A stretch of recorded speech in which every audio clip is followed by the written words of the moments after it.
God be the glory. தேவனுக்கே மகிமை உண்டாவதாக. Thank you for that lovely testimony, and I was personally encouraged after hearing the testimony. அந்த ஒரு அருமையான சாட்சிக்காக என்னுடைய நன்றியை தெரிவித்துக் கொள்கிறேன். தனிப்பட்ட விதத்திலே இந்த சாட்சி நிமித்தம் நான் உற்சாகப்படுத்தப்பட்டேன். And one more thing brother mentioned about Kendriya Vidyalaya. I just wanted to let you know that my wife retired as a vice principal Kendriya Vidyalaya in Meenambaka. சகோதரர் அவர்கள் கேந்திரிய வித்யாலயா பள்ளியை குறித்து குறிப்பிட்டிருந்தார்கள். அதனோடு சம்பந்தப்பட்டு நான் ஒரு விஷயத்தை சொல்ல விரும்புகிறேன். என்னுடைய மனைவி கடந்த அந்த கேந்திரிய வித்யாலயாவிலே வைஸ் பிரின்சிபலாக இருந்து ரிட்டையர் ஆனவர்கள், ஓய்வு பெற்றார்கள். My children also studied in KV. என்னுடைய பிள்ளைகளும் கேவிலே தான் படித்தார்கள். Primarily Kendriya Vidyalaya is meant for central government employees. Those who keep, because central government, they transfer people after every 4 years. So where will they go for school when they transfer? So for them specifically you have the Kendriya Vidyalayas. பொதுவாக இந்த கேந்திரிய வித்யாலயா பள்ளிகள் என்பது மத்திய அரசிலே வேலை செய்கிறவர்களுக்காகவே நிறுவப்பட்ட ஒரு பள்ளியாகும். ஏனென்றால் மத்திய அரசில் வேலை செய்கிறவர்கள் 4 வருடங்களுக்கு ஒரு முறை பணியிட மாற்றத்திற்கு உட்படுவார்கள். ஆகவே அடிக்கடி மாற்றப்படுவதனாலே அவர்களுக்கு படிப்பதற்கு சரியான இடம் இருக்க வேண்டும் என்பதற்காகவே அவர்களை முன்னிறுத்தி தான் இந்த கேவி பள்ளிகள் நிறுவப்பட்டன. All right. That brother from Kerala, your name is Mervyn George, is it? Sherwin. All right. There's not much of a difference between Tamil and Malayalam, because I know Malayalam as well. If you know, if you're speaking Malayalam, it's very easy to understand Tamil. So words are almost the same. So I trust to some extent you would have understood everything that has gone in Tamil this morning. All right.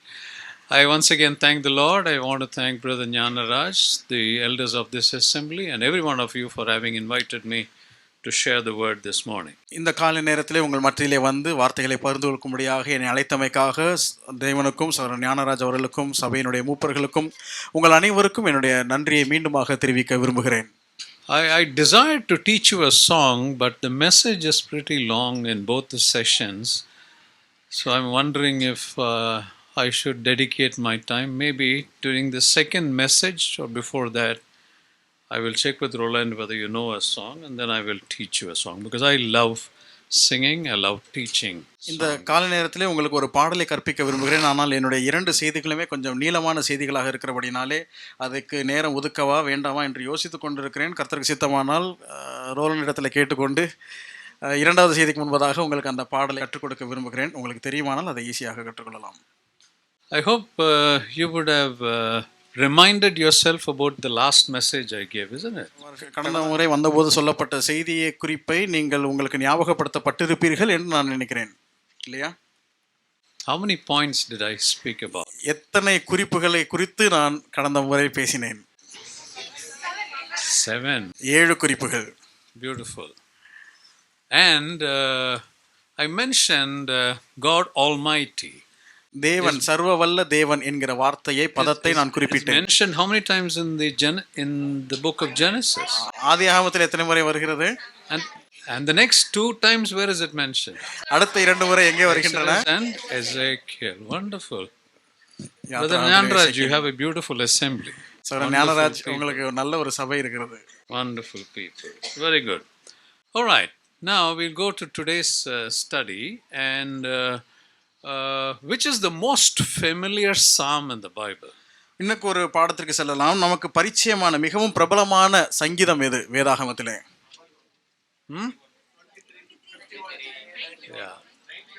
Yeah, all your answers are correct, because I predominantly hear 23 and 91.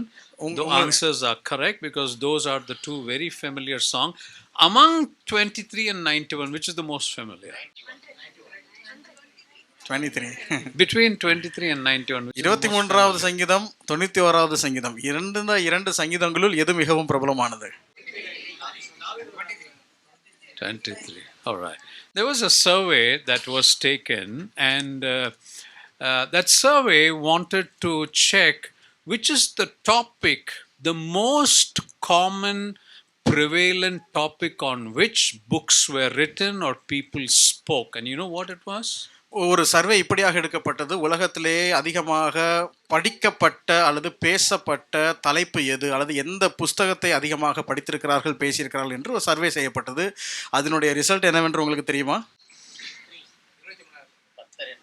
The Lord is my shepherd. கர்த்தர் என் மேய்ப்பராய் இருக்கிறார். All right. Now, the Lord is my shepherd. தமிழ்ல கர்த்தர் என் மேய்ப்பராய் இருக்கிறார். How many songs do we know? இந்த கர்த்தர் என் மேய்ப்பராய் இருக்கிறார் என்ற இந்த சொற்றொடரின் அடிப்படையில் எத்தனை பாடல்கள் உள்ளன? அவைகளில் எவைகள் நமக்கு தெரியும்? எத்தனை தெரியும்? Brother Paul Sami, you are a great singer. So, one. ஒரு பாடல். I know one or two songs at least on that. அந்த குறிப்பிட்ட சங்கீதத்தின் அடிப்படையிலே எனக்கு 2 பாடல்கள் தெரியும். Do you know how many songs have been written globally? உலகளாவ இந்த ஒரு குறிப்பிட்ட சங்கீதத்தின் அடிப்படையிலே எத்தனை பாடல்கள் இயற்றப்பட்டுள்ளன என்பது உங்களுக்கு தெரியுமா? Any guess? Make a wild guess because it was a surprise for me. கொஞ்சம் அனுமானிச்சு சொல்லுங்களேன். எவ்வளவு பாடல்கள் 23வது சங்கீதத்துல உலகளாவ எழுதப்பட்டிருக்கும்? அனுமானிச்சு சொல்லுங்க. Make a wild guess. Any number, huh? 100, 1000, 100. You're not even close to that number. நீங்க அந்த நம்பருக்கு பக்கத்துல கூட வரல. 10,000. That's all? அவ்வளவுதானா? Nothing more than 10,000? 1 million. 1 million. He's got it right. 1 million songs have been written on The Lord is my shepherd globally. தம்பி சொன்னது correct தான். உலகளாவ இந்த கர்த்தரின் மேய்ப்பராய் இருக்கிறார் என்கிற இந்த 23வது சங்கீதத்தின் அடிப்படையிலே 1 மில்லியன் பாடல்கள் எழுதப்பட்டுள்ளன, இயற்றப்பட்டுள்ளன. Such a popular psalm is Psalm 23. அப்படி பிரபலமான ஒரு சங்கீதம் தான் 23ஆம் சங்கீதம். Meditation this morning is going to be about Psalm 23. இந்த காலை நேரத்திலே நம்முடைய தியானத்திற்கு நாம் 23வது சங்கீதத்தை தான் படிக்க இருக்கிறோம். But these days I have been preparing on a few psalms which I studied, and most importantly, apart from generally going through the verses in the psalm, the prehistory or the history or the background to the psalm makes it very interesting. இந்த நாட்களிலே என்னுடைய தனி தியானத்திலே நான் சங்கீதங்களை கொடுத்து தான் படித்து கொண்டு வருகிறேன். குறிப்பாக அந்த சங்கீதங்களினுடைய வசனங்களை மாத்திரம் படிக்காமல் அந்த சங்கீதங்களுக்கு இருக்கக்கூடிய பின்னணி, வரலாற்று பின்னணியை நான் படித்து கொண்டு வருகிறேன். அது மிகவும் ஆச்சரியத்தை உண்டாக்குகிறதா இருக்கின்றன. What I have heard, what I have learned, what has been useful to me before God, I'm testifying. I want to share it with all of you. எவைகளை நான் கற்றுக்கொண்டேனோ அவைகளிலே எவைகள் எனக்கு மிகவும் பிரயோஜனமுள்ளவைகளாக இருந்தவைகளோ அவைகளே தேவனுக்கு முன்பதாக சாட்சியாக இப்பொழுது உங்களுக்கு நான் பகிர்ந்து கொண்டு வருகிறேன். All right. Now, I always have the habit of preparing some illustration for all my messages. பொதுவாக என்னுடைய எல்லா செய்திகளுக்குமே உதாரணங்களை கொடுப்பது என்னுடைய வழக்கம். Now, there was a Sunday school teacher who wanted her children in her class to recite Psalm 23. ஒரு Sunday class, ஒரு ஞாயிற்றுப்பள்ளி ஆசிரியர் ஒருவர் தன்னுடைய எல்லா விதமான மாணவர்களும் 23வது சங்கீதத்தை மனனம் செய்து ஒப்பிக்க வேண்டும் என்று விரும்பினார். She gave the children a period of 1 month to memorize that and to recite that. பிள்ளைகள் மனனம் செய்து ஒப்புவிப்பதற்கு அவர்கள் 1 மாத காலத்தை தவணையை கொடுத்தார்கள். There was a little boy by the name of Rick, and he was very excited about that psalm, and he started memorizing that psalm. Rick என்கிற ஒரு சிறுவன் இருந்தான். அவனுக்கு இந்த செயலானது மிகவும் சந்தோஷத்தை கொடுத்தது. ஆகவே அவன் சந்தோஷத்தோட இந்த 23வது சங்கீதத்தை மனனம் செய்ய துவங்கினான். But somehow the more he read, he could not memorize it. He could not keep it in his mind. ஆனால் ஏதோ ஒரு சில காரணங்களை முன்னிட்டு அவன் அதிகமாக படித்த போதிலும் அவனால் அந்த 23வது சங்கீதத்தை நினைவில் வைக்க முடியவில்லை. He tried. He got up in the morning, in the afternoon, in the evening, any time. He always used to have that psalm written. He was reading it and memorizing it. Somehow, for some reason, he couldn't retain it in his mind. காலையில் எழுந்தது முதல் காலையானாலும் மதியமானாலும் சாயங்காலமானாலும் அவன் அந்த சங்கீதத்தை எழுது கொண்டிருந்தான், படித்து கொண்டிருந்தான், மன்னம் செய்ய முயற்சித்தான். ஆனால் ஏதோ சில காரணங்களை முன்னிட்டு அவனால் அந்த சங்கீதத்தை நினைவில் வைக்க முடியவில்லை. He practiced and practiced and practiced. Finally, the day came when he is supposed to recite the psalm before a big congregation. அவன் பயிற்சித்து கொண்டே இருக்கிறான். இப்பொழுது இறுதி நாள் வந்துவிட்டது. மிகப்பெரிய ஜனக்கூட்டத்திற்கு முன்பதாக இப்பொழுது இவன் இந்த சங்கீதத்தை மனனமாக ஒப்புவிக்க வேண்டும். Other students came, other students recited, but he was feeling very nervous. மற்ற மாணவர்கள் வந்தார்கள், மனப்பாட வசனங்களை ஒப்புவித்தார்கள்.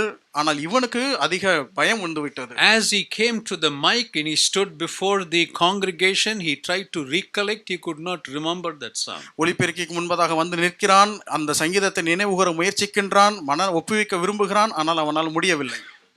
And then he opened his mouth and very proudly he said, you know what he said? அதற்கப்புறமாக அவன் தன்னுடைய வாயை திறந்து மிக பெருமையாக ஒரு வாசகத்தை சொன்னான். என்ன சொன்னான் தெரியுமா? The Lord is my shepherd and that is all I need to know. கர்த்தர் என் மேய்ப்பராய் இருக்கிறார், எனக்கு தெரிய வேண்டியது அது மட்டும்தான். You see how simple and important that phrase is. அந்த ஒரு வாக்கியம் மிக எளிமையாக இருந்தாலும் எத்தனை முக்கியமானதாக இருக்கிறது பாருங்கள்.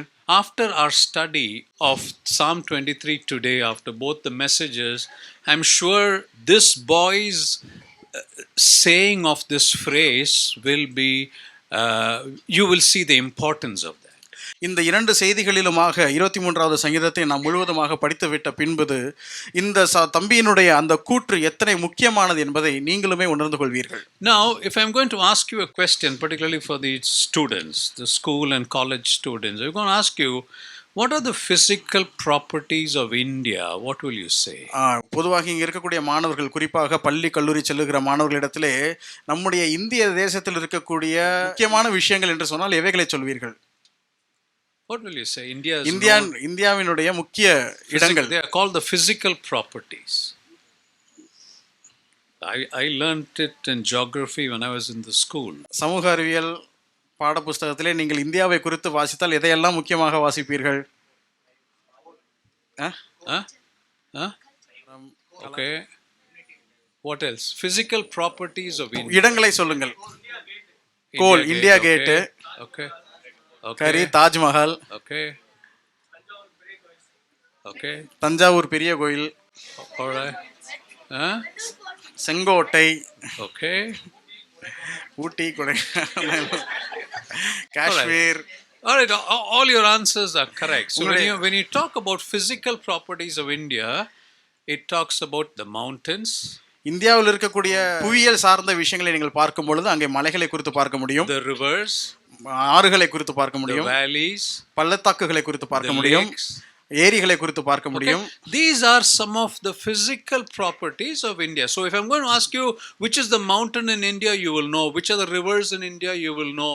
Which are the valleys in India, you will know, is it not? ஆகவே இவைகள் எல்லாமே இந்தியாவில் இருக்கக்கூடிய புவியியல் சார்ந்த விஷயங்கள். மலைகள் எவைகள், ஆறுகள் எவைகள், பள்ளத்தாக்குகள் எவைகள் என்று கேட்டால் உங்களுக்கு தெரியும் இல்லையா?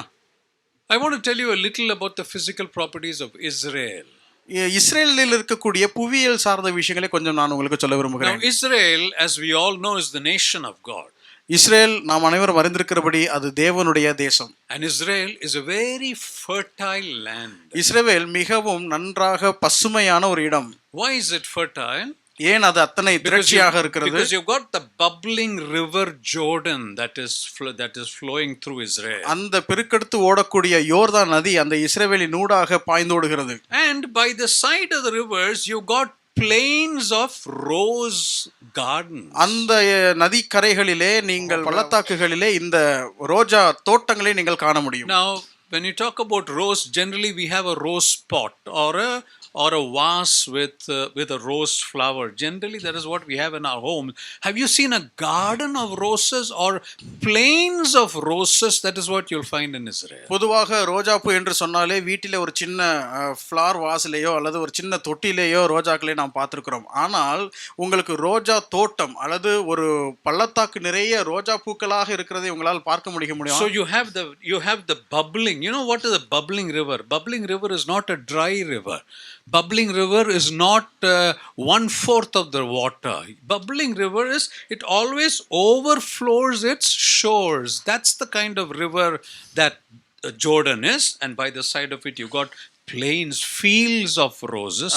யோர்தானை குறித்து வாசிக்கும் பொழுது கரைபுரண்டு ஓடுகிற யோர்தான், கரைபுரண்டு ஓடுகிற யோர்தான் என்று நாம் சொல்லுகிறோமே. கரைபுரண்டு ஓடுகிற என்று சொன்னால் ஏதோ கால அளவிலான நதியோட்டமோ அல்லது காய்ந்து போன நதியோ அல்ல, மாறாக இரு கரைகளையும் மூழ்கடிக்கத்தக்கதாக ஓடுகிற அந்த யோர்தான் நதி. அந்த யோர்தான் நதியினுடைய நதிக்கரையிலே அங்கே ஏராளமான ரோஜா செடிகளை நீங்கள் அந்த முழு பள்ளத்தாக்குகளிலேயும் காண முடியும், சமவெளிகளிலே காண முடியும். I want every one of you to visualize Israel as a very fertile land. நீங்கள் அந்த இஸ்ரவேல் தேசத்தை ஒரு நல்ல பசுமையான தேசமாக நீங்கள் உங்களுடைய மனதிலே கற்பனை செய்ய வேண்டும் என்று Now, நான் most விரும்புகிறேன். of us are living in the city. So, பசுமையானன்னா நமக்கு அர்த்தம் தெரியாது இல்லை, பார்த்தது இல்லை. நான் பார்த்துருக்கேன். ஏன்னா அப்பா கூட ஊழியத்துக்கு சின்ன பையனாக இருக்கும்போது கிராமத்துக்கெல்லாம் போவோம். கிராமத்தில் தான் பசுமையான இடம் நம்ம பார்க்கோம். பசுமையான இடம் என்ன? பச்சை பச்சைன்னு புல் இருக்கும், வயல் இருக்கும். கரெக்ட், பச்சை பச்சைன்னு வயல் இருக்கும். நான் அந்த வயலில் இருக்கிற தண்ணி பம்ப் இருக்குல்ல, உங்களை எத்தனை பேருக்கு தெரியுமான்னு தெரியாது, எல்லாம் தெரியுமா, குளிச்சிருக்கேன். அப்பா கூட போகும்போது அது ஒரு எக்ஸைட்மெண்ட் எனக்கு. அந்த தண்ணி பம்பில் மோட்டரில் போய் குளிக்கணும். ஓகே, ஸோ அந்த தண்ணி பம்ப் இருக்கிறதுனால அந்த வயலெல்லாம் பச்சை பச்சைன்னு இருக்கும். That is called fertility. அப்படிப்பட்ட ஒரு காட்சி அளிக்கக்கூடிய ஒரு இடத்தை தான் பசுமையான இடம் என்று நாம் சொல்லுவோம். So you've got the beautiful, it's a fertile land. You got the beautiful river Jordan. You got the beautiful what gardens? The rose fields, and then you got the valley of Hermon. ஆகவே இப்படிப்பட்ட பசுமையான இடத்தை கொண்டதுதான் இந்த இஸ்ரவேல் தேசம். அங்கே கரைபுரண்டு ஓடுகிற யோர்தான் நதி உண்டு. அந்த நதிக்கரையிலே சமமான வெளிகளிலே ரோஜா பூந்தோட்டங்கள் உண்டு. இது போக எர்மோன் பள்ளத்தாக்கு அங்கே உண்டு. Now you know what is a valley? பள்ளத்தாக்கு என்று என்றால் உங்களுக்கு தெரியும் அல்லவா? What is a valley? We normally talk about valley, but how many of us know what a valley is? Valley is that place, that cavity between two hills or two mountains, no? இப்படி இருக்கிறது தான் valley. This is the valley. This side you got a hill, this side you got a hill. Between that, it comes down between that. That is a beautiful Hermon valley. பள்ளத்தாக்கு என்று சொன்னாலே இரு மலைகளுக்கு இடையில் இருக்கக்கூடிய அந்த இடத்தை தான் பள்ளத்தாக்கு என்று சொல்வோம். இரண்டு மலைகளும் இறங்குகின்ற இடம். ஆகவே அப்படிப்பட்ட ஒரு அழகான இடத்தை தான், அப்படி அழகான இடமாக அமைந்திருப்பது தான் இந்த எர்மோன் பள்ளத்தாக்கு. Not only that, you also have the Lebanon hills or the mountains which are snow-capped. அது மாத்திரமல்ல, இஸ்ரவேல் தேசத்திலே லீபனோன் மலைகள் உண்டு. அந்த மலைகளின் மேலே பனிக்கூட்டங்கள் உண்டு. Now we staying in India should visit certain places if God allows it. I've been to Shimla and I walked in knee-deep snow when it was winter in Shimla. இந்தியாவில் இருக்கிற நாம் கர்த்தர் அனுமதித்தால் சில இடங்களுக்கு போய் வர வேண்டும். நான் என்னுடைய வாழ்க்கையிலே ஷிம்லாவுக்கு போயிருக்கிறேன். அங்கே மூட்டளவு ஆழமுள்ள அந்த பனியிலே நான் நடந்து போயிருக்கிறேன். So and when I joined my previous company where I worked for 18 years before I retired, I went to Lebanon for a training, and when my flight landed in Lebanon, it is at that time on one side I saw the sea, on the other side I saw the snow-capped mountain, because it was in December 2004 that I went to Lebanon. At that time I saw the beautiful mountains of Lebanon with snow on top of it. என்னுடைய பணி ஓய்வுக்கு முன்பதாக நான் என்னுடைய பழைய கம்பெனிக்கு முந்தைய கம்பெனியிலே பணி செய்து கொண்டிருந்த போது 2004வது வருஷத்திலே என்னுடைய அலுவல்கள் விஷயத்தின் நிமித்தமாக நான் லீபனான் நாட்டிற்கு சென்றேன். அப்பொழுது நான் விமான நிலையத்தில் இறங்கின பொழுது ஒரு பக்கத்திலே கடல் தெரிகிறது, இன்னொரு பக்கத்திலே பனி படர்ந்த மலையை நான் பார்த்தேன். You see, and not only this, in Israel you've got the beautiful Mount of Olives. அங்கே இஸ்ரவேல் தேசத்திலே ஒலிவ மலையை நீங்கள் காண முடியும். And along with that you got the beautiful village called Bethany. அந்த ஒலிவ மலையின் அந்த பகுதியிலே தான் அந்த அழகான பெத்தானியா கிராமத்தையும் நீங்கள் காண முடியும். So you see, Israel is such a beautiful fertile place. It's got the beautiful river Jordan, it's got fields of roses, it's got the Hermon valley, it's got the snow-capped Lebanon mountains, it's got the Mount of Olives, and it has got the beautiful Bethany city. This is how beautiful Israel is. ஆகவே இஸ்ரவேல் தேசம் என்பது மிகவும் அழகான பசுமையான தேசம். அங்கே நல்ல பள்ளத்தாக்குகள் உண்டு, சமவெளியிலே ரோஜா பூத்தோட்டங்கள் உண்டு, எர்மோன் மலை உண்டு, அதுபோல யோர்தான் கரைபுரண்டு ஓடுகிற யோர்தான் நதி உண்டு. இது போன்ற சிறப்பம்சங்களை உடைய தேசம்தான் இந்த இஸ்ரவேல் தேசம். Now, on one side you got the beautiful fertile land, but on the other side you have to necessarily face a place called the desert of Judea. இஸ்ரவேல் தேசத்தினுடைய ஒரு பக்கத்திலே இது போன்ற பசுமையான இடங்கள் நிறைந்த ஒரு இடமாக இருந்தாலும் அதனுடைய மறுபக்கத்திலே அந்த யூதேயா பாலைவனமும் இருக்கத்தான் செய்கிறது. You see, in the desert of Judea, in the border, a place called Beersheba is where Abraham stayed, Isaac and Jacob, they all stayed in that place. அந்த யூதேய பாலைவனத்தினுடைய அந்த எல்லைகளிலே தான் இந்த பெயர்சேபா என்கக்கூடிய இடம் இருக்கிறது. அங்கேதான் ஆபிரகாம், ஈசாக்கு, யாக்கோபு போன்றோர் தங்கி இருந்தார்கள். Many times the Lord Jesus Christ went to the wilderness to pray, we read, is it not? And that is this wilderness. அநேக முறை வேதாகமத்திலே ஆண்டவராகிய இயேசு கிறிஸ்து வனாந்திரத்திலே போய் ஜெபம் பண்ணினார் என்று நாம் வாசிக்கிறோமே, அது இந்த யூதேயா வனாந்திரம் தான். Not only that, David roamed the length and breadth of the desert of Judea. அது மாத்திரமல்ல, இந்த யூதேயா பாலைவனத்திலே தான் அதனுடைய முழு இடங்களுக்குமாக தாவீது சுற்றித் திரிந்தார். You see, this desert Judea, on one side I told you how beautiful Israel is with a fertile land. On the other side you have Judea, which is the desert of Judea, which is known to be the most dry and arid desert. ஒரு பக்கத்திலே இந்த இஸ்ரவேல் தேசத்திலே பசுமையான இந்த யோர்தான் போன்ற நதிகளும் அதுபோல மற்ற எல்லா அம்சங்களும் இருக்கும் பொழுது, மறுபக்கத்திலே வனாந்திரமான இந்த இடமும் இருக்கிறது. அங்கே அதிக காய்ந்து போன நிலைமையாக இருக்கிறதை நாம் பார்க்கிறோம். You see, what is the temperature in Chennai, the highest temperature we have ever experienced? சென்னையிலே நாம் அனுபவித்திருக்கிற மிகவும் அதிகமான வெப்ப எவ்வளவாக இருக்கக்கூடும்? Yeah, 109, all right. Now, here in the desert of Judea, it goes up to 180. Which means it is 60 degrees centigrade in terms of heat. Normally in Chennai, 44, 45, maybe rarely 46. In the Gulf countries, it goes up to 51, 55. They will not publish that. They will not publish that temperature because it is very dangerous. Normally they will not publish, but we all know that the temperature goes between 55 and 56. We have seen in Chennai 44 or 45.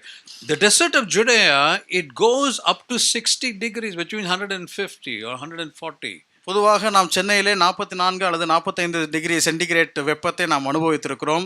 இந்த gulf கண்ட்ரீஸ்லாம், அங்கே இருக்கக்கூடிய நாடுகளெல்லாம் நீங்கள் பார்த்தீர்கள் என்று சொன்னால் அங்கே ஒரு 50 அல்லது 55 வரைக்குமாக இருக்கும். ஆனால் அதை வெளியே அவர்கள் பிரசுரிக்க மாட்டார்கள். ஆனால் இந்த குறிப்பிட்ட இந்த யூதேயா வனாந்திரத்திலே அதை காட்டிலும் அதிகமாக 65 டிகிரி சென்டிகிரேட் வெப்பம் இருக்குமாம். You see, and not only that, water is very rare to be found in the desert of Judea. அந்த யூதேயா வனாந்திரத்திலே உங்களுக்கு தண்ணீரை பார்ப்பது மிகவும் அரிது. Now in the desert, there is something which is known as the sandstorm. பொதுவாக இந்த பாலைவனங்களிலே மணல் புயல் ஏற்படும். All right. Now here we have faced the Varda Puyal. We have faced many kinds of storms here. Hurricanes and cyclone.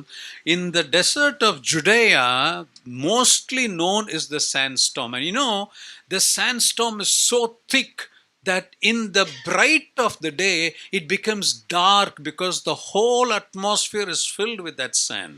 நாம் இங்கே இந்த சென்னை பட்டணத்திலே வர்தா போன்ற மற்ற மலை சம்பந்தப்பட்ட தண்ணீர் சம்பந்தப்பட்ட புயல்களையும் காரியங்களையும் நாம் அனுபவித்திருக்கிறோம். ஆனால் இந்த யூதேயா வனாந்திரத்திலே மணல் புயல் ஏற்படும். அது என்ன ஆகும் என்று சொன்னால், அந்த மணல் புயலினாலே பகல் கூட இரவு போல் அல்லது ஒளி மங்கி காட்சியளிக்கும், அந்த அளவுக்கு அது நிறைந்து காணப்படும். Now this desert of Judea is filled with hilltops and valleys, which is very sharp, and to survive in the desert of Judea is very difficult. இந்த அதாவது இந்த யூதேயா வனாந்திரத்தில் அதிகமான மலை உச்சிகளும் உள்ளன, அதுபோல பள்ளத்தாக்குகளும் உள்ளன. ஆகவே அங்கே சஞ்சரிப்பது, வாழ்வது என்பது மிகவும் கடினம். Now this is the desert of Judea. When you cross or when you get into Israel, you cannot miss out the fertile land and its beauty. You cannot miss out the dry desert of Judea. நீங்கள் இஸ்ரவேல் தேசத்திற்குள்ளாக நுழைந்தால் உங்களால் இந்த பசுமையான இஸ்ரவேல் தேசத்தினுடைய ஒரு பகுதியையும் உங்களால் கடந்து விட்டு போக முடியாது. அதே நேரத்தில் அதனுடைய மறுபக்கத்திலே இந்த வனாந்திரமான இடத்தையும் உங்களால் தாண்டி போக முடியாது. You see, the dry desert of Judea to us as believers picturizes the dryness in our life sometimes that comes. இந்த யூதேயா வனாந்திரம் என்பது நம்முடைய வாழ்க்கையிலே ஏற்படக்கூடிய கடினமான சூழ்நிலைகள், காய்ந்து போன நிலைமைகள், கஷ்டமான காரியங்களை நமக்கு சுட்டி காட்டுகின்ற ஒரு நிலப்பரப்பாக இருக்கிறது. Everything is going on very well, everything is going on very smoothly, but all of a sudden there is a sandstorm that comes, disturbs our life, makes it so difficult for us to live. எல்லாமே சுமூகமாக ஓடிக்கொண்டிருக்கிறது, எல்லாம் இயல்பாக ஓடிக்கொண்டிருக்கிறது. ஆனால் திடீரென்று எல்லாவற்றையும் எல்லாவற்றையும் தாண்டி ஒரு பெரிய மணல் புயல் ஏற்பட்டு நம்முடைய அன்றாட வாழ்க்கையை அது அசைத்து There போகிறதை is பார்க்க முடியும். sometimes trouble in my family, there's trouble in my place of work, there's trouble in my school or college, wherever I'm studying. All of a sudden, when everything is going on smoothly, I start facing many troubles. எல்லாம் சுமூகமாக போய்கிட்டு இருக்கும்போது திடீரென என்னுடைய வாழ்க்கையில ஏராளமான பிரச்சனைகள் ஏற்படுகின்றன. என்னுடைய குடும்பத்திலே, என்னுடைய வேலை பார்க்கிற இடத்துல, நான் படிக்கிற இடங்களிலே எதிர்பாராத பிரச்சனைகள் வருகிறதை நாம் காண முடியும். And when we face such kind of problems, we do not know how to handle it. We do not know where to go, whom to approach, how to tide over that situation. Many a times we fumble at that. அப்படிப்பட்ட சூழ்நிலைகள் நம்மிடத்தில் வரும்பொழுது அதை எப்படி கையாள்வது, யாரிடத்திலே செல்வது, என்ன செய்வது போன்ற விஷயங்கள் தெரியாமல் நாம் தவித்துக் கொண்டிருப்போம். You see, has such situations come in your life? It has come in my life. So I have faced very dry, arid situations in my life, and I speak out of my experience. இது போன்ற காய்ந்து போன ஒன்றும் இல்லாத தண்ணீரற்ற ஒரு சூழல் என்னுடைய வாழ்க்கையில் ஏற்பட்டிருக்கிறது. அந்த அனுபவத்தினூடாக தான் நான் இப்பொழுது இவைகள் எல்லாம் உங்களுக்கு பேசிக் கொண்டிருக்கிறேன். உங்களுக்கும் Have you ever gone through a situation where your business is dry, your family is dry, everything that you touch upon, nothing is yielding any effort? நீங்கள் இது போன்ற சூழ்நிலையினூடாக போயிருக்கிறீர்களா? உங்களுடைய தொழில் அங்கே காய்ந்து போய், உங்களுடைய குடும்ப காரியங்கள் காய்ந்து போய், நீங்கள் செய்கின்ற எதுவுமே எந்தவித பலனும் அளிக்காமல் இருக்கின்ற சூழ்நிலையினூடாக கடந்து போயிருக்கிறீர்களா? Is there a situation that you face that, oh, I am physically weak, my wife is physically weak, my children are physically weak, we are facing problems that way? How do we handle this? How do we go through this situation? நீங்கள் உங்களுடைய வாழ்க்கையில் இது போன்ற சூழ்நிலையினூடாக போயிருக்கிறீர்களா? நான் சரீர பிரகாரமாக பலவீனமாக இருக்கிறேன், என்னுடைய மனைவி பலவீனமாக இருக்கிறாள், என்னுடைய பிள்ளைகள் பலவீனமாக இருக்கிறார்கள். இது போன்ற சூழ்நிலையில என்ன செய்வது என்று நீங்கள் இது போன்ற சூழ்நிலையினூடாக போயிருக்கிறீர்களா? I don't know, brothers and sisters, about you. Maybe some of you sitting here may be going through the driest period in your life, the most challenging period in your life. இங்கே அமர்ந்திருக்கிற உங்களை குறித்து எனக்கு தெரியாத சகோதர சகோதரிகளே, ஆனால் இங்கே இருக்கிறவர்களில் ஒரு சிலர் ஒருவேளை உங்களுடைய வாழ்க்கையினுடைய மிகவும் காய்ந்து போன சூழ்நிலையினூடாக போய் கொண்டிருக்கலாம்.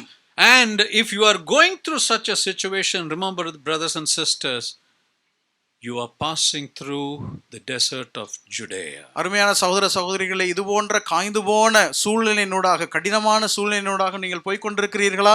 நீங்கள் யூதேயா வனாந்தரத்தின் ஊடாக போய் கொண்டிருக்கிறீர்கள் என்பதை புரிந்து கொள்ளுங்கள். Now, in every desert there is one thing that is very common. What is that? ஆனால் ஒவ்வொரு இந்த பாலைவனத்திலேயும் ஒரு பொதுவான காரியம் ஒன்று உண்டு. அது என்ன தெரியுமா? Apart from all that I have said, particularly the students in school and colleges, in every desert there is one thing that is very pleasant. What is that? பாலைவனத்தை குறித்த எல்லா விஷயத்தையும் நான் உங்களிடத்தில் சொல்ல போனாலும் குறிப்பாக பள்ளி கல்லூரி மாணவர்கள் சொல்ல வேண்டும். ஒரு விஷயம் இந்த வனாந்திரத்திலே பொதுவானதாக இருக்கிறது. அது என்ன? Every desert. Sand is correct. I already told about sand. What else? Cactus. Cactus is also good answer. Okay. வேற என்ன பொதுவான விஷயம் உண்டு? No water is correct. Which is correct. Beautiful answers. Okay. What else? Camel. Okay. That's how you can travel in the desert. Heat is right. Okay. Right. Now, I'm not telling it in English because all of you know it, but I'm telling it in Tamil. Have you heard about this word called Palivana Cholai?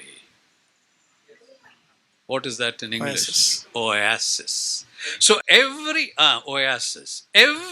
desert in the whole world has at least one oasis. இந்த உலகத்தில் இருக்கக்கூடிய எல்லா வனாந்திரத்திலேயும் ஒரு பாலைவனத்திலேயும் ஒரு பாலைவன சோலை உண்டு. You know what is an oasis? For those of you who have learnt it in schools and colleges, what is an oasis? சோலை, பாலைவன சோலை என்றால் என்ன?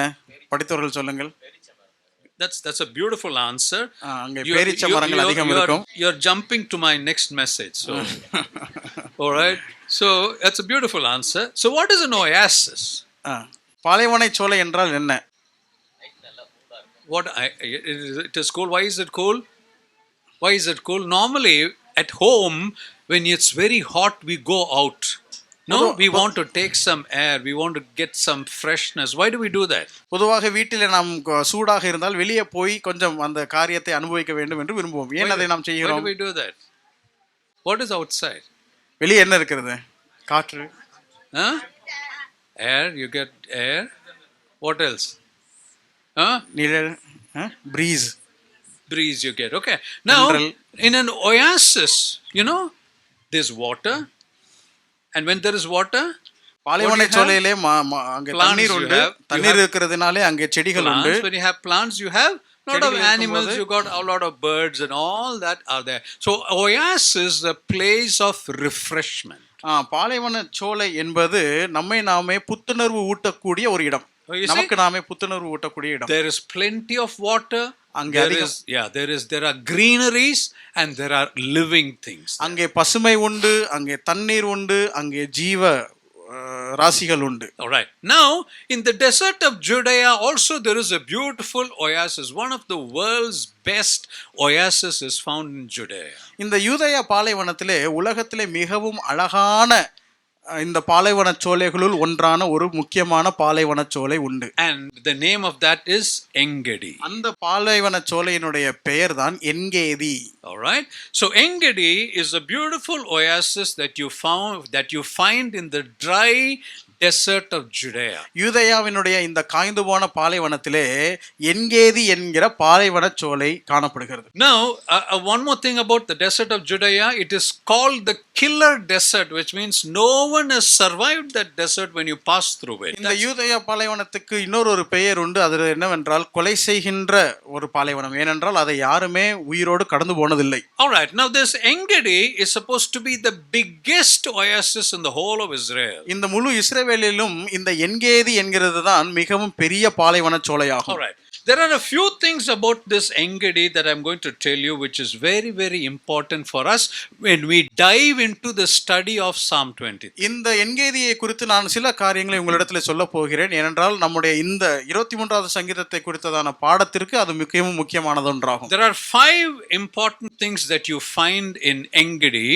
When you relate it to Psalm 23, you will understand the importance. என்கேதி பாலைவன சோலையிலே 5 முக்கிய விஷயங்கள் உள்ளன. அதை நீங்கள் 23வது சங்கீதத்தை படிக்கும் பொழுது நீங்கள் அதை ஒப்பிட்டு உங்களால் காண முடியும். The first thing is Engedi is well known for its green pastures. என்கேதி புல்லுள்ள இடங்களுக்கு பெயர் போன ஒன்று. All right, let's read Songs of Solomon chapter 1 verse 14. நாம் உன்னத பாட்டின் புத்தகம் 1வது அதிகாரம் அதனுடைய 14வது வசனத்தை நாம் வாசிக்கலாம். Songs of Solomon chapter 1 and verse 14. உன்னத பாட்டு 1:14. என் நேசர் எனக்கு எங்கேதி ஊர் திராட்சை தோட்டங்களில் முளைக்கும் மருதோன்றி பூங்கொத்து. You see, Songs of Solomon is a love song between the bride and the bridegroom. உன்னத பாட்டு என்பது மணவாளனுக்கும் மணவாட்டிக்கும் இருக்கக்கூடிய ஒரு காதல் பாடலாகும். Another important thing about Songs of Solomon is the bride and the bridegroom are shepherds. உன்னத பாட்டிலே காணப்படுகிற இந்த மணவாளனும் மணவாட்டியும் மேய்ப்பர்களாக இருக்கிறார்கள். Now, you see verse 14 that you read, the bride is speaking about the bridegroom. இங்கே இந்த 1வது அதிகாரம் 14வது வசனத்திலே மணவாட்டி மணவாளனை குறித்து பாடுகிறார். And then let's read verse 7 also, same chapter. அதே அதிகாரத்தினுடைய 7வது வசனத்தையும் வாசிக்கலாம். என் ஆத்தும நேசரே, உமது மந்தையை எங்கே மேய்த்து அதை மத்தியானத்திலே எங்கே மடக்குகிறீர்? எனக்கு சொல்லும். உமது தோழரின் மந்தைகள் அருகே அலைந்து திரிகிறவளைப் போல நான் இருக்க வேண்டியது என்ன? You see, what is the bride asking the bridegroom? The bride wants to meet the bridegroom, so she is asking him, where can I find you? இங்கே இந்த மணவாட்டி மணவாளனை சந்திக்க ஆயத்தப்படுகிறாள், விரும்புகிறாள். ஆகவே கேட்கிறாள், நான் உம்மை எங்கே காண முடியும்? All right. Now, interestingly, look at the next verse, verse 8. You see how the bridegroom responds to the bride. அதுக்கு அடுத்த வசனத்திலே அந்த மணவாளன் அந்த மணவாட்டிக்கு என்ன உத்தரவு சொல்கிறார் என்பதை காண முடியும். ஸ்திரீகளில் ரூபவதியே, அதை நீ அறியாயாகில் மந்தையின் காலடிகளை தொடர்ந்து போய் மேய்ப்பர்களுடைய கூடாரங்கள் அண்டையில் உன் ஆட்டுக்குட்டிகளை மேய விடு. You see, இந்த சுத்த விடுறதுன்னு சொல்லுவாங்கல்ல, this is an indirect way of the bridegroom telling the bride, this is where I am, this is what you need to follow, and then you can reach me. ஒரு அதாவது நேரடியாக சொல்லாமல் இங்கே மணவாளன் சொல்லுகிறார் மணவாட்டியை பார்த்து, நான் இந்த குறிப்பிட்ட இடத்தில் இருக்கிறேன், இங்கே தான் நீ வர வேண்டும் என்று சொல்லுகிறார். ஆனால் உண்மையிலே அவர் சுத்த விடுகிறார். So he is saying, follow the footsteps of the sheep because they have crossed this path. Follow the footsteps and then you will come to me. ஆகவே அவர் சொல்லுகிற விஷயம் என்ன என்றால், மந்தையின் காலடிகளை நீ தொடர்ந்து போ, அவைகளை தொடர்ந்தாலே நீ என்னை கண்டுவிடலாம் என்று சொல்லுகிறார். You see, where is the bridegroom gone? He's gone to feed his sheep to the pastures. இங்கே இந்த மணவாளன் எங்கே போயிருக்கிறார்? அவர் தன்னுடைய மந்தைக்கு இந்த புல்லுள்ள இடங்களை காட்டுவதற்காக போயிருக்கிறார். Where is the bride? Where does the bride want to go? She also wants to go to the same place to take her sheep to feed them. And so she's asking the bridegroom, where can I find you so that I can also bring my sheep to feed them? மணவாட்டி எங்கே செல்ல விரும்புகிறார்? மணவாளன் எங்கே இருக்கிறாரோ அங்கே செல்ல விரும்புகிறார். ஆகவே அவர் எங்கே போகிறீர் என்று கேட்கும் பொழுது அவர் கொண்டு செல்லுகிற அதே அந்த மேய்ச்சலுக்கு நேராக இவளும் தன்னுடைய ஆட்டு மந்தையை கொண்டு செல்லுகிறார். Let's go back to verse 14 once again. மீண்டுமாக 14வது வசனத்தை பார்க்கலாம். என் நேசர் எனக்கு எங்கேதி ஊர் திராட்சை தோட்டங்களில் முளைக்கும் மருதோன்றி பூங்கொத்து. You see, so Engedi is a place where both the bridegroom and the bride are there with their flock of sheep. Why? To feed them on the green pasture. எங்கேதி என்பது இந்த மணவாளனும் மணவாட்டியும் தங்கள் மந்தையோட சேர்ந்து இருக்கக்கூடிய இடம். ஏன் அவர்கள் அங்கே இருக்கிறார்கள்? தங்களுடைய ஆட்டு மந்தைக்கு இந்த மேய்ச்சலை காட்டும்படியாக இருக்கிறார்கள். Now it is said that even today in that oasis about 10,000 cows are still being fed there. இன்றைக்கு சொல்லப்படுகிற விஷயம் என்று சொன்னால், இந்த நாளிலேயும் அந்த எங்கேதி அந்த பாலைவன சோலையிலே 10,000க்கும் அதிகமான மாடுகள் அங்கே மேய விடப்படுகிறதாக செய்தி உண்டு. One brother, when he was worshipping this morning, he also particularly quoted Psalm 23 verse 2. இங்கே இருக்கக்கூடிய சகோதரர்களில் ஒருவர் ஸ்தோத்திரம் செலுத்தும் போது 23வது சங்கீதத்தின் 2வது வசனத்தை ஒருத்தர் குறிப்பிட்டார். You see, read verse 2. அங்கே என்ன 2வது வசனத்தில் என்ன வாசிக்கின்றோம்? He maketh me to lie down in அவர் என்னை புல்லுள்ள இடங்களில் மேய்த்து. So the first thing that you find in an oasis or in Engedi is the green pasture. பாலைவனத்திலே அல்லது இந்த பாலைவன சோலையிலே அல்லது இந்த எங்கேதிலே நீங்கள் காண்கின்ற முதல் விஷயமே இந்த புல்லுள்ள இடம். The second thing you find there is, அங்கே காணப்படுகிற இரண்டாவது விஷயம் என்ன? For the green pastures to grow, what is required? இந்த புல்லுள்ள இடங்களுக்கு வளருவதற்கு என்ன தேவை? Water. தண்ணீர். Water. So in Engedi you will find beautiful water fountains. இந்த எங்கேதி பாலைவன சோளத்திலே உங்களுக்கு அழகான நீரூற்றுகளை காண முடியும். Now Engedi means a sheep water fountain. Now Engedi consists of two words. எங்கேதி என்கிற இந்த வார்த்தையிலே இரண்டு பதங்கள் உள்ளன. One is Ein, EIN, and the next is Gadi, GADI. ஒன்று என், இன்னொன்று கதி. Now yeah, so Engedi means it is a kid's fountain or sheep's fountain. That's the meaning of Engedi. எங்கேதி என்கிற இந்த பதத்திற்கான அர்த்தம் பிள்ளைகளின் நீரூற்று அல்லது ஆடுகளின் நீரூற்று என்பதாகும். பிள்ளைகள் means ஆட்டுக்குட்டி, that is that kid.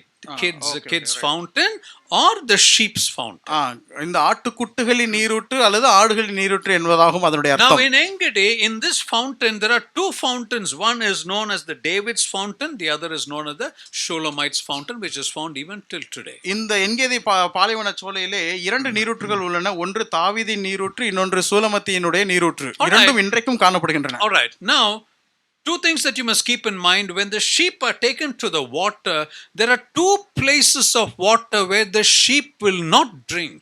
நீங்கள் இந்த எங்கேதி பாலைவன சோலையிலே இந்த மந்தையை கொண்டு செல்லும் போது உங்களுக்கு ஒரு விஷயத்தை மனதில் கொள்ளுங்கள், இரண்டு இடங்களிலே அவைகள் தண்ணீருக்காக செல்லாது. You see, when you take a sheep to feed the water, if the water is still and stagnant, the sheep will never touch that water. நீங்கள் பொதுவாக ஒரு மாட்டு மந்தையை தேங்கி இறக்கின்ற அப்படிப்பட்ட ஒரு தண்ணீர் அண்டையில் நீங்கள் கொண்டு போனீர்கள் என்றால் அது அதை குடிக்காது. Second is, when you take the sheep to a place where there is waterfalls, water is falling, you know, that noise, that disturbance of falling on the water from a distance, water falling on the thing, that place also the sheep will never drink water. இரண்டாவதாக நீர்வீழ்ச்சிகளுக்கு நீங்கள் ஆட்டுக்குட்டிகளை கொண்டு சென்றால் அங்கேயும் அதனுடைய அந்த சத்தத்தின் நிமித்தமாக அதில் இருக்கக்கூடிய அந்த அழுத்தத்தின் நிமித்தமாக ஆட்டுக்குட்டிகள் அந்த நீர்வீழ்ச்சிகளில் இருந்தும் தண்ணீர் பருகாது. So which means where will the sheep drink water? அப்படி என்றால் எப்படிப்பட்ட ஒரு தண்ணீர் இருக்கக்கூடிய நிலையிலே இந்த ஆட்டுக்குட்டிகள் நீர் குடிக்கும்? Complete the second verse, the second half of the second verse. அமர்ந்த Beside the still waters. அமர்ந்த தண்ணீர்கள் அண்டையில். So you see two things that you find in verse 2, green pastures and still waters. இரண்டாவது வசனத்திலே இரண்டு காரியங்கள் நீங்கள் காண முடியும். ஒன்று புல்லுள்ள இடங்கள், மற்றொன்று அமர்ந்த தண்ணீர். So you have two qualities, predominantly two qualities that you find in Engedi, the oasis. என்கேதி என்கிற பாலைவன சோலையிலே இரண்டு முக்கிய அம்சங்களை நீங்கள் காண முடியும். One is a green pasture. ஒன்று புல்லுள்ள இடம். The second is இரண்டாவது அமர்ந்த தண்ணீர். Still waters. That is important. Green pastures, still waters. Now what is the third thing you find in Engedi? எங்கேதிலே காணப்படுகிற மூன்றாவது அம்சம் என்ன? Read 2 Chronicles chapter 20 verse 2. 2 நாளாகமத்தின் புத்தகம் 20வது அதிகாரம் அதனுடைய 2ஆம் வசனம். 2 நாளாகமம் 20:2. சிலர் வந்து யோசபாத்தை நோக்கி, உமக்கு விரோதமாய் ஏராளமான ஜனங்கள் கடலுக்கு அக்கறையில் இருக்கிற சீரியாவிலிருந்து வருகிறார்கள். இதோ அவர்கள் எங்கேதியாகிய ஆசோன்மோ தாமாரில் இருக்கிறார்கள் என்று அறிவித்தார்கள். You see, what is the other name of Engedi? Hazason Tamar. எங்கேதியினுடைய இன்னொரு பெயர் அசாசோன் Tamar. Now Hazason in Hebrew means row, வரிசை. ஆசாசோன் என்ற அந்த வார்த்தையினுடைய அர்த்தம் வரிசை என்பதாகும். And Tamar means dates. Tamar என்று சொன்னால் பேரீச்சம் பழம் என்று அர்த்தம். Hazason Tamar means row of dates. அசசோன் Tamar என்று சொன்னால் வரிசையாக இருக்கக்கூடிய பேரீச்சம் மரம் என்று அர்த்தம். So which means according to this verse Hazason Tamar in Engedi, the third thing that you find is rows of dates or clusters of dates. ஆகவே இந்த வசனத்தின் அடிப்படையில் என்கேதி என்கிற இந்த இடத்திற்கு இன்னொரு பெயர் ஆசாசோன் தாமார் ஆகும். ஆசாசோன் தாமார் என்று சொன்னால் வரிசையாக நிறுவப்பட்டிருக்கிற பேரீச்சம் பழம் என்பதாகும். ஆகவே என்கேதியிலே மூன்றாவதாக காணப்படுகிற அம்சம் என்ன? அங்கே அதிகமான பேரீச்சம் பழங்கள் உண்டு. Why in those days did the king name Engedi as Hazason Tamar? அந்த நாட்களிலே ராஜா இந்த எங்கேதி பாலைவன சோளத்தை ஆசாசோன் தாமார் என்று பெயரிட காரணம் என்ன? Because in those days the dates were premium or priceless products and they will only go to the king's table, not to the common man. அந்த நாட்களிலே பேரீச்சம் பழம் என்பது மிகவும் விலை உயர்ந்த ஒரு பதார்த்தமாகவும் இருந்தது. ஆகவே அது ராஜாக்களுக்கு மாத்திரமே பரிமாறப்பட்ட ஒரு பதார்த்தமாக இருந்தது. Now if you go to any store you get seedless dates, isn't it? We all of us, there is not one person who does not like dates. It has medicinal value, it's got nutritional value, it's got a lot of value for us, so we always like to take dates. You got with seed, without seed. And recently I had my sister-in-law brought from Muscat stuffed dates with almonds and other seeds stuffed in that. பொதுவாக இப்பொழுது நமக்கு இன்றைய இருக்கக்கூடிய சூழ்நிலையிலே நமக்கு super மார்க்கெட்லேயே தாராளமாக விதையுள்ள பேரீச்சம்பழங்களும் விதை இல்லாத பேரீச்சங்களும் நமக்கு நன்றாக கிடைக்கிறது. எனக்கு தெரிந்தவர்கள் கூட மற்ற எல்லா விதமான பொருட்களையும் உள்ள வைத்த பேரீச்சம்பழங்களை கொடுத்தார்கள். But in those days the dates were only going to the king's tables. ஆனால் அந்த நாட்களிலே பேரீச்சம்பழங்கள் ராஜாக்களினுடைய மேஜைக்கு தான் சென்றன. That is why it was called as Hazason Tamar, because those were premium dates that go to the king's table. ஆகவேதான் அது அசாசோன் தாமார் என்று அறியப்பட்டது. காரணம் அந்த முதல் தரமான பேரீச்சம்பழங்கள் எல்லாம் ராஜாவுக்கு சென்றன. So the third thing that you find in Engedi, the oasis, is the rows of dates or dates that go to the king's table. என்கேதி என்கிற சோலையிலே நீங்கள் காணக்கூடிய அடுத்த முக்கியமான விஷயம் இந்த பேரீச்சம்பழங்கள் ஆகும். How many have you seen? 3 we have seen. இதுவரைக்கும் என்கேதியிலே எவைகள் இருக்குது என்று நாம் பார்த்திருக்கிறோம். 3 விஷயங்கள். 3 things. Okay, now the fourth thing. என்கேதியில் காணப்படும் நான்காவது விஷயம். Let's go back to Songs of Solomon chapter 1 and verse 14 that we read earlier. நாம் உன்னத பாட்டு 1வது அதிகாரம் 14வது வசனத்துக்கு மீண்டுமாக செல்லலாம். என் நேசர் எனக்கு எங்கேதி ஊர் திராட்சை தோட்டங்களில் முளைக்கும் மருதோன்றி பூங்கொத்து. You see, now I think மருதோன்றி, no, read it.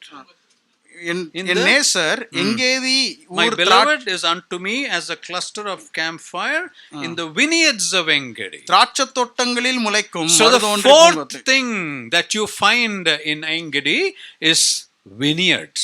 எங்கேதி சோலையில் நீங்கள் காணக்கூடிய நான்காவது விஷயம் திராட்சை தோட்டங்கள் ஆகும். We have seen four predominant things that you find in Engedi, the oasis. எங்கேதி என்னும் சோலையிலே நீங்கள் காண்கினக்கூடிய நான்கு விஷயங்களை நாம் இப்போது வரைக்கும் பார்த்திருக்கிறோம். The fifth one. அங்கே காணப்படுகிற ஐந்தாவது விஷயம். Listen to me. Don't look at your Bible. Listen to me. நன்றாக Wherever you find vineyards in the scripture, quite often you will find olives. எங்கெல்லாம் நீங்கள் வேத புஸ்தகத்திலே திராட்சை தோட்டங்களை குறித்து பார்க்கிறீர்களோ அங்கெல்லாம் நீங்கள் ஒலிவ மரத்தை குறித்தும் காண I'll முடியும். give you a few examples. Turn to Judges chapter 15 and verse 5. சில உதாரணங்களை நான் உங்களுக்கு சொல்கிறேன். நியாயாதிபதிகளின் புஸ்தகம் 15வது அதிகாரம் அதனுடைய 5வது வசனத்தை பாருங்கள். Judges chapter 15 and verse 5. நியாயாதிபதிகள் 15:5 பந்தங்களை கொளுத்தி 15:5 இல்லையா? 5, yeah. பந்தங்களை கொளுத்தி பெலிஸ்தேரின் வெள்ளாண்மையிலே அவைகளை ஓடவிட்டு கதிர்க்கட்டுகளையும் வெள்ளாண்மையையும் திராட்சை தோட்டங்களையும் ஒலிவ தோப்புகளையும் சுட்டெரித்து போட்டான். We all know the background of this verse, isn't it? It's the work which Samson did. இந்த வசனத்தினுடைய பின்னணி நமக்கு நன்றாக தெரியும். இங்கே சிம்சோனினுடைய செயல் சொல்லப்பட்டுள்ளது. You see, there what do you read? You read these two things. You read vineyards and olives. Is it அங்கே not? நாம் என்ன பார்க்கிறோம்? திராட்சை தோட்டங்களையும் பார்க்கிறோம், ஒலிவ தோப்புகளையும் பார்க்கிறோம். Read another verse, Psalm 128 and verse 3. 128வது சங்கீதத்தினுடைய 3வது வசனத்தையும் பாருங்கள். 128வது சங்கீதம் அதனுடைய 3வது வசனம். உன் மனைவி உன் வீட்டோரங்களில் கனிதரும் திராட்சை கொடியை போல் இருப்பாள், உன் பிள்ளைகள் உன் பந்தியை சுற்றிலும் ஒலிவ மர கன்றுகளை போல் இருப்பார்கள். So you see, wherever you find vineyards, you find olives. ஆகவே எங்கெல்லாம் திராட்சை தோட்டங்களை பார்க்கிறீர்களோ அங்கெல்லாம் ஒலிவ தோப்புகளையும் காண முடியும். Now look to me, listen to me. We have seen 5 things in Engedi. எங்கேதிலே காணப்படும் 5 விஷயங்களை பார்த்து These விட்டோம். 5 things are so very important to Psalm 23. இந்த 5 விஷயங்களும் சங்கீதம் 23வது சங்கீதத்துக்கு மிகவும் முக்கியமானவை. First of all, what do we see? எங்கேதிலே முதலாவது என்ன In இருக்கிறதாக Engedi, பார்த்தோம். what do you find in Engedi? அங்க என்ன உண்டு? Green pastures. புல்லுள்ள இடங்கள். Second, what do we see? இரண்டாவது என்ன உண்டு? Still water. அமர்ந்த தண்ணீர். Third, what do you see? மூன்றாவது என்ன உண்டு? Dates. பேரீச்சம் பழங்கள். Dates. All right. Fourth, what do you see? நான்காவது என்ன உண்டு? திராட்சை தோட்டங்கள். And wherever you find vineyard, what do you find? எங்கெல்லாம் திராட்சை தோட்டம் இருக்கிறதோ அங்கெல்லாம் வேற என்ன உண்டு? Olives. ஒலிவ தோப்பு உண்டு. Olives. Now, remember these 5 things, they are very important. That will help us study Psalm 23. இந்த 5 விஷயங்களை நீங்கள் நினைவில் வைத்துக் கொள்ளுங்கள். இதை நாம் வைத்துக் கொண்டால் நமக்கு 23வது சங்கீதத்திற்கு அது படிப்பதற்கு பிரயோஜனமாக இருக்கும். All right. Now, in the land of Israel, there was a place called Bethlehem. இஸ்ரவேல் தேசத்திலே பெத்லெஹேம் என்கிற ஒரு இடம் இருந்தது. And that Bethlehem is there even today. We all know that. இன்றைக்கும் பெத்லெஹேம் என்கிற அந்த ஊர் இருக்கிறது. Now, in that Bethlehem, there was a man called Jesse. இந்த பெத்லெஹேம் ஊரிலே ஈசா என்கிற ஒரு மனிதன் இருந்தார். He had 8 sons. அவருக்கு 8 ஆண் பிள்ளைகள் The இருந்தார்கள். youngest son is David. அதிலே கடைசி மகன் தான் தாவீது. And that David was sent to tend to the sheep of his father. அந்த தாவீது தகப்பனுடைய ஆடுகளை மேய்ப்பதற்காக அனுப்பப்பட்டார். Now, according to God's will, one day he was asked by the king to come and serve the king in his palace. ஆனால் தேவ சித்தத்தின்படி அரண்மனையிலே ராஜாவுக்கு சேவை செய்யும்படியாக ராஜாவாலே இந்த தாவீது அழைக்கப்படுகிறான். I'm skipping those familiar passages for paucity of time. நமக்கு நேரம் இல்லாதபடினாலே நமக்கு பரிச்சயமான விஷயங்களை எல்லாம் நான் கடந்து செல்கிறேன். So King Saul calls David to his palace to play the lyre or the harp whenever he is possessed with the evil spirit. எப்பொழுதெல்லாம் பொல்லாத ஆவியினாலே ஆக்கிரமிக்கப்படுகிறாரோ அப்பொழுதெல்லாம் தனக்காக சுரமண்டலத்தை வாசிக்கும்படியாக சவுல் ராஜா தாவீதை அழைப்பிக்கிறார். So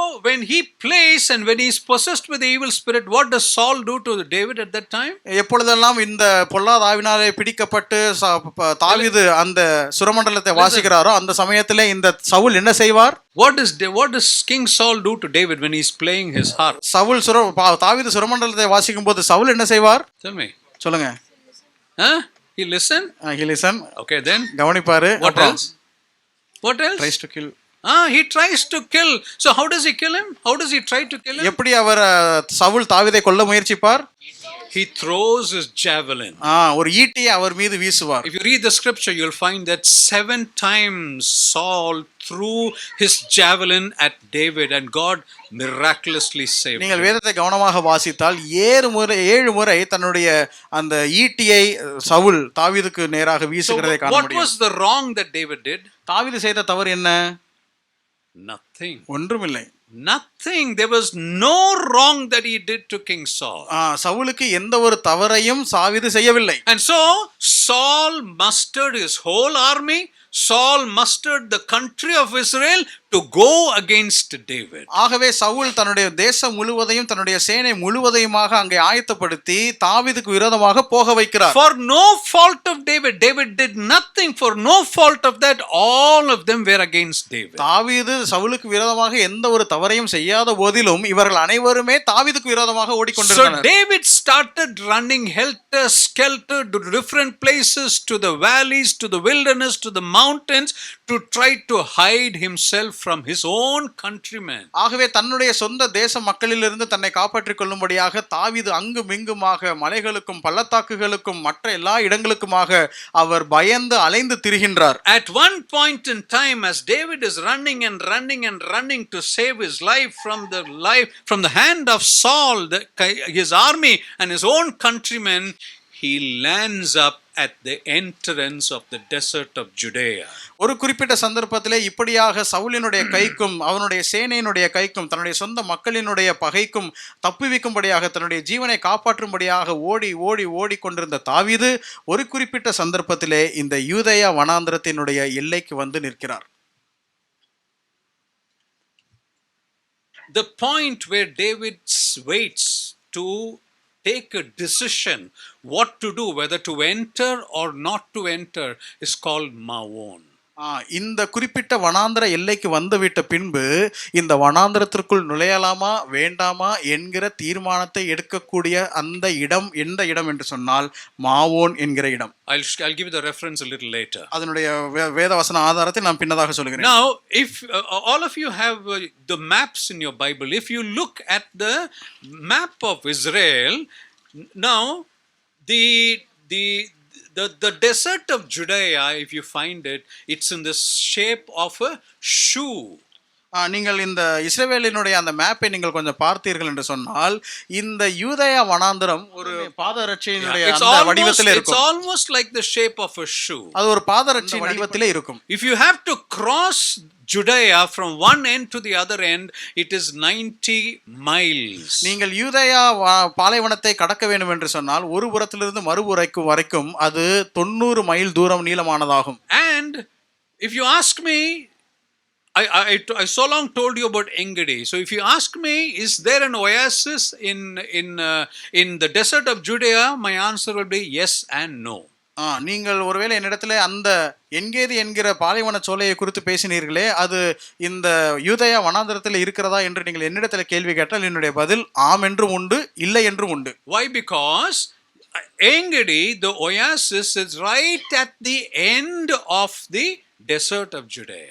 இந்த என்கேதி என்கிற இந்த சோலையானது யூதேயா பாலைவனத்தினுடைய மறு எல்லையிலே இருக்கிறது. So from the point where David was standing called Mawon, he's got to cross 90 miles to reach Engedi. ஆகவே மாவோன் என்கிற இந்த இடத்திலே இருந்து என்கேதி என்கிற அந்த சோலைக்கு தாவீது செல்ல வேண்டும் என்று சொன்னால் அவர் 90 மைல் தூரத்தை இந்த பாலைவனத்திலே கடக்க வேண்டும். So now listen to me carefully. Now King Saul gets to know that David is stuck in Mawon and he is surrounded by Saul and his army. இப்பொழுது மாவோன் என்கிற இடத்திலே தாவீது ராஜா அங்கே நிறுத்தப்பட்டிருக்கிறான். அவனுக்கு மேற்கொண்டு போக முடியவில்லை. சுற்றிலுமாக தன்னுடைய சேனை சுற்றி இருக்கிறது என்பதை சவுல் அறிந்து கொண்டார்.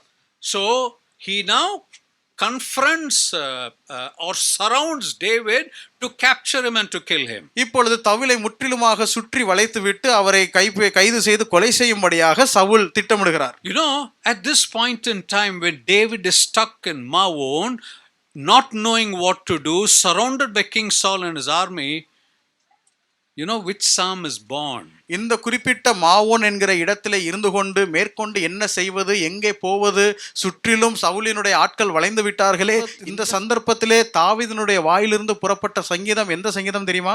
Psalm 22. 22ஆம் சங்கீதம். You know, we all know Psalm 22 as a messianic psalm. 22வது சங்கீதம் ஒரு மேசியாவின் சங்கீதம் என்பதை நாம் அறிவோம். In my understanding, prophecy and messianic have two applications. பொதுவாக என்னுடைய புரிந்துகொள்ளுதலின்படி இந்த தீர்க்க தரிசனம் மேசையா சம்பந்தப்பட்ட தீர்க்க தரிசனமான சங்கீதங்களுக்கு இரண்டு விதமான காரியங்கள் உண்டு. One is a local application, something that is happening currently. ஒன்று குறிப்பிட்ட சூழ்நிலையிலே விஷயத்திற்கு சம்பந்தப்பட்ட ஒன்று. The second is futuristic. இரண்டாவது எதிர்காலத்தோடு சம்பந்தப்பட்டது. Mostly we use Psalm 22 during worship meeting because it's a messianic psalm. பொதுவாக நம்முடைய ஆராதனை கூடுகைகளிலே இந்த 22வது சங்கீதத்தை குறித்து நாம் அதிகமாக தியானிப்போம், ஏனென்றால் அது ஒரு மேசியாவின் But I சங்கீதம். want to draw your attention to the Psalm 22 sung by David when he was in Maon surrounded by King Saul. ஆனால் 22வது சங்கீதத்திலே அந்த சவுலினுடைய மக்களாலே முற்றிலுமாக சுற்றி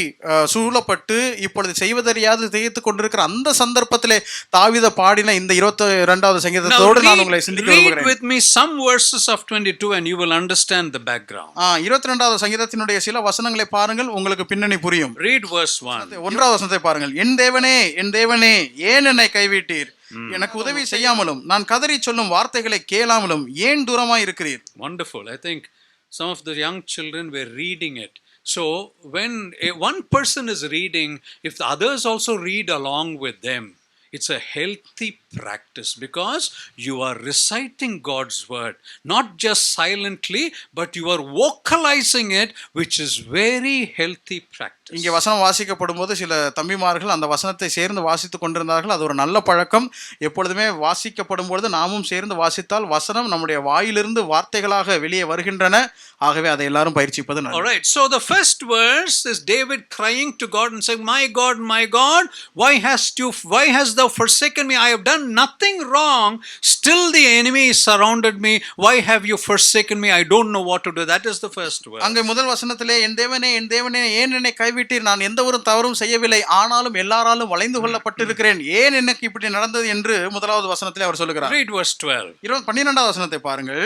அநேகம் காளைகள் என்னை சூழ்ந்திருக்கிறது, பாசான் தேசத்து பலத்த எருதுகள் என்னை வளைந்து கொண்டது. You see David is pointedly talking about the enemy that has surrounded him, which is Saul, his army, and the whole of Israel has surrounded him. இங்கே குறிப்பாகவே தாவீது சவுலையும் சவுலினுடைய சேனையையும் அதுபோல தன்னுடைய யூத மக்கள் அனைவரையுமே இங்க குறிப்பிட்டு சொல்கிறதை நீங்கள் காண முடியும். Now read verse 16. 16வது வசனத்தை பாருங்கள். நாய்கள் என்னை சூழ்ந்திருக்கிறது, பொல்லாதவர்களின் கூட்டம் என்னை வளைந்து கொண்டது, என் கைகளையும் என் கால்களையும் உருவ குத்தினார்கள். You see David is screaming out to the Lord for help. இங்கே தாவீது தேவனிடத்திலே சகாயத்திற்கென்று கூக்குரல் இடுகிறார். You see, these three verses are just sample of indication as to the situation David was. இந்த மூன்று வசனங்களுமே எந்த சூழ்நிலையிலே தாவீது இருந்தார் என்பதை நமக்கு சுட்டிக்காட்டக்கூடிய வசனங்களாக இருக்கின்றன. Let me quote few more verses. Verse 13. இன்னும் சில வசனங்களை நான் சொல்லட்டும். 13வது வசனத்தை பாருங்கள். பீறி கர்ச்சிக்கிற சிங்கத்தை போல் என் மேல் தங்கள் வாயை திறக்கிறார்கள். Verse 14. 14வது வசனம். தண்ணீரை போல ஊற்றுண்டேன், என் எலும்புகள் எல்லாம் கட்டுவிட்டது, என் இருதயம் மெழுகு போல் ஆகி என் குடல்களின் நடுவே உருகிற்று. David is crying out to the Lord and saying, Lord, I am going to die. இங்கே தாவீது தேவனிடத்திலே அழுகையோடு சொல்கிறார், ஆண்டவரே நான் மரிக்க போகிறேன். This is going to be my end. இது என்னுடைய இறுதியாக மாறப் போகிறது. And you see, this is how Psalm 22 was born. It was sung by David. இந்த ஒரு சந்தர்ப்பத்திலே தான் 22வது சங்கீதம் தாவீதினாலே பாடப்படுகிறது. Now, when this is happening, all of a sudden there is a soldier that comes from the palace running to King Saul and telling him, "Oh King Saul, the enemy has come to capture your palace." இந்த ஒரு குறிப்பிட்ட இக்கட்டான சூழ்நிலையினூடாக தாவீது போய் கொண்டிருக்கும் போதுதான் திடீரென்று சவுலினுடைய சேவகன் ஒருவன் சொல்லுகிறான், ராஜாவே நீர் சீக்கிரமாய் வாரும், பெலிஸ்தர் தேசத்தின் மேல் படையெடுத்து வந்திருக்கிறார்கள் என்று சொல்லுகிறான். You read 1 Samuel chapter 23. அதை குறித்து 1 சாமுவேல் 23வது அதிகாரத்திலே verses 27 to 29. 27 முதல் 29 வரையிலுள்ள வசனங்களிலே நாம் வாசிக்கின்றோம். 27 முதல். அந்த சமயத்தில் ஒரு ஆள் சவுலிடத்தில் வந்து, நீர் சீக்கிரமாய் வாரும், பெலிஸ்தர் தேசத்தின் மேல் படையெடுத்து வந்திருக்கிறார்கள் என்றான். அதனால் சவுல் தாவீதை பின்தொடர்கிறதை விட்டு திரும்பி பெலிஸ்தரை எதிர்க்கும்படி போனான். ஆதலால் அவ்விடத்திற்கு சேலா அம்மாலிகோத் என்னும் பெயரிட்டார்கள். தாவீது அவ்விடத்தை விட்டு புறப்பட்டு என்கேதியில் உள்ள அரணிப்பான இடங்களில் தங்கினான். All right. You see, now Saul, who is just about ready to capture David sings Psalm 22, and then there is a relief that comes, and King Saul and all his men return back to the palace and David is all alone by himself. This is the time he has to decide between two ways that he can take. தாவீது இப்பொழுது சவுலினாலே முற்றிலுமாக சூழப்பட்ட நிலைமையிலே தான் 22வது சங்கீதத்தை பாடுகிறார். தேவன் ஒரு மனிதனை கொண்டு தாவீதை அந்த குறிப்பிட்ட சந்தர்ப்பத்திலிருந்து விடுவிக்கிறார். சவுலும் சவுலை சார்ந்த சேனையும் மற்ற அனைவருமே தாவீதை விட்டு பிரிந்து போய்விடுகிறார்கள். இப்பொழுது தாவீது தன்னந்தனிமையிலே அந்த மாவோன் இடத்துல நின்று கொண்டு அவர் இப்பொழுது தீர்மானிக்க வேண்டும். There are two ways before him. அவருக்கு முன்பதாக 2 வழிகள் உள்ளன. One, he can go the way Saul went, but if he goes that way, it's quite possible that Saul will capture him and kill him. ஒன்று சவுல் போன வழியிலே இவர் போக வேண்டும். அப்படி போனால் சவுல் திரும்ப வந்து இவரை கைப்பிடித்து இவரை கொல்லக்கூடும். The second way is he is standing right at the edge of the desert of Judea. In which place? What is the name of that place? Called Mawon, right? So he's got that possibility of going to Judea, but that Judea desert is also called a killer desert. இரண்டாவதாக அவருக்கு முன்பதாக இருக்கக்கூடிய இன்னொரு வழி என்று சொன்னால் இந்த யூதேயா பாலைவனத்தினுடைய எல்லையில இருக்கிறார். இங்கே இருந்து அவர் இப்பொழுது பாலைவனத்தை தாண்டி என்கேதிக்கு செல்ல வேண்டும். அந்த பாலைவனமுமே கொலை செய்கிற பாலைவனம் என்று அறியப்படுகிறது. அதை தாண்டுவதும் கடினம். Now in the next message we will see what David did. இந்த சந்தர்ப்பத்திலே தாவீது என்ன செய்தார் என்பதை அடுத்த செய்தியிலே நாம் சிந்திக்கலாம். To God be the glory. தேவனுக்கே மகிமை. நாம் ஜெபிப்போம். அன்பின் பரலோக பிதாவே, இந்த அருமையான ஞாயிற்றுக்கிழமை கூடுகைக்காக நாங்கள் உமக்கு நன்றி செலுத்துகிறோம். உம்முடைய வார்த்தைக்காக ஸ்தோத்திரம். அவைகள் எங்களோடு கூட பேசுகின்றன. அதற்காக நாங்கள் உமக்கு நன்றி செலுத்துகிறோம். தம்முடைய தாசனுக்கு இந்த சங்கீதங்களினுடைய பின்னணியை படிப்பதற்கு கர்த்தர் இரக்கம் பாராட்டினீர். அவர்களுக்கு கொடுத்த வெளிப்பாடுகளுக்காக நாங்கள் நன்றி செலுத்துகிறோம். 23வது சங்கீதத்தை சிந்திப்பதற்கு முன்பதாக 22வது சங்கீதத்தினுடைய பின்னணியை நாங்கள் சிந்திக்க உதவி செய்தீர். அதற்காக ஸ்தோத்திரம். இஸ்ரவேல் தேசத்தில் இருக்கக்கூடிய அந்த புவியியல் சார்ந்த விஷயங்களை எல்லாம் நாங்கள் பார்த்தோம். என்கேதியினுடைய சிறப்பு அம்சங்களை பார்த்தோம்.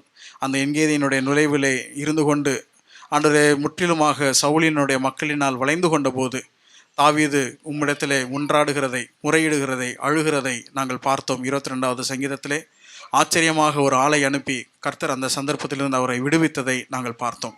அன்பின் ஆண்டவரே, இப்படிப்பட்ட சந்தர்ப்பத்திலே அவருக்கு முன்பதாக 2 பாதைகள் இருக்கிறதையும் அவர் ஏதோ ஒன்றை தெரிவு செய்து போகிறதையும் அடுத்த செய்தியிலே நாங்கள் சிந்திக்க போகிறோம். ஆண்டவரே, இதில் இருக்க வசனத்தை பின்னணியோடு படிக்க வேண்டும் என்கிற பாடத்தை எங்களுக்கு கற்றுக் கொடுத்தீர். அதற்காக ஸ்தோத்திரம். ஆண்டவரே, வாழ்க்கையிலே ஆண்டவரே இஸ்ரவேல் தேசத்திலே காணப்படுகிற செழுமையான இடங்கள் இருப்பது போலவே ஆண்டவரே யூதேயா வானாந்திரமும் இருக்கிறது என்று நாங்கள் பார்க்கிறபடி எங்களுடைய வாழ்க்கையிலேயும் ஆண்டவரே அநேக நேர்மறையான காரியங்கள், சூழ்நிலைகள் இருந்தாலும் அதன் மத்தியிலேயும் ஆண்டவரே எதிர்மறையான ஆண்டவரே கர்த்தாவே பாலைவனம் போன்ற அனுபவங்கள் எங்களுக்கு உண்டு என்பதை நாங்கள் பார்த்தோம். ஆனால் அந்த பாலைவனத்திலேயும் ஒரு சோலையை நீர் வைத்திருக்கிறீர். அதற்காக ஸ்தோத்திரம். அன்பின் ஆண்டவரே, வாழ்க்கையில் ஏற்படுகிற பாலைவனம் போன்ற அனுபவங்களிலே, சோலைகளிலே காணப்படுகிற அமர்ந்த நீரூற்றுக்களுக்காக ஸ்தோத்திரம், புல்லுள்ள இடங்களுக்காக ஸ்தோத்திரம், பேரீச்ச மரங்களுக்காக ஸ்தோத்திரம், திராட்சை தோட்டங்களுக்காக ஸ்தோத்திரம், ஒலிவத்தோப்புகளுக்காக ஸ்தோத்திரம். எங்களுடைய வாழ்க்கையிலேயும் ஆண்டவரே எத்தனையோ கடினமான பாதனைகளோடாக போகும் பொழுது எங்களுக்கு நீர் கொடுத்த கர்த்தாவே இந்த 5 அம்சங்களையும் நாங்கள் பல நிலைமைகளில் அனுபவித்திருக்கிறோம். அப்படிப்பட்ட காரியங்களுக்காக நாங்கள் நன்றி செலுத்துகிறோம். தொடர்ந்து இந்த படிப்பினையிலிருந்து கூடுதலான அநேக காரியங்களை நாங்கள் கற்றுக்கொண்டு எங்களுடைய வாழ்க்கையிலே அபியாசித்து நாங்கள் சாட்சியிலே கேட்டது போல கர்த்தாவே உமக்கென்று நாங்கள் ஒரு தீர்மானம் எடுத்து என்னதான் எங்களுடைய வாழ்க்கையிலே நெருக்கங்கள் வந்தாலும் ஆண்டவரே கொஞ்சம் சமரசம் பண்ணுவதற்கான சூழ்நிலைகள் ஏற்பட்டாலும் ஆண்டவரே நாங்கள் சாட்சியிலே கேட்டது போல உமக்காக நாங்கள் ஒரு ஸ்டாண்ட் எடுக்கும் பொழுது நீர் எங்களுக்காக எல்லா ஆயத்தங்களையும் செய்து விடுகிறீர். அந்த சூழ்நிலைகளே வராத அளவுக்கு எல்லாவற்றையும் நீர் எங்களுக்கு முன்னேற்பாடாக மாற்றி விடுகிறீர் என்பதை நாங்கள் பார்த்தோம். எங்களுடைய வாழ்க்கையில உங்களுடைய வசனத்துக்கென்று நாங்கள் நிற்க நீர் எங்களுக்கு உதவி செய்தர வேண்டும் என்று நாங்கள் ஜெபிக்கின்றோம். இவ்வாறாக இந்த காரியங்களை எல்லாவற்றையும் தம்முடைய தாசன் மூலமாக எங்களுக்கு படிப்பித்துக் கொண்டு வருகிறீர். அதற்காக ஸ்தோத்திரம். இப்பொழுதும் கூட கர்த்தாவே, மீதமுள்ள நேரத்தில் நடக்கக்கூடிய ஒவ்வொரு நிகழ்வுகளையும் உடைய கரத்தில் ஒப்புக் கொடுக்கிறோம்.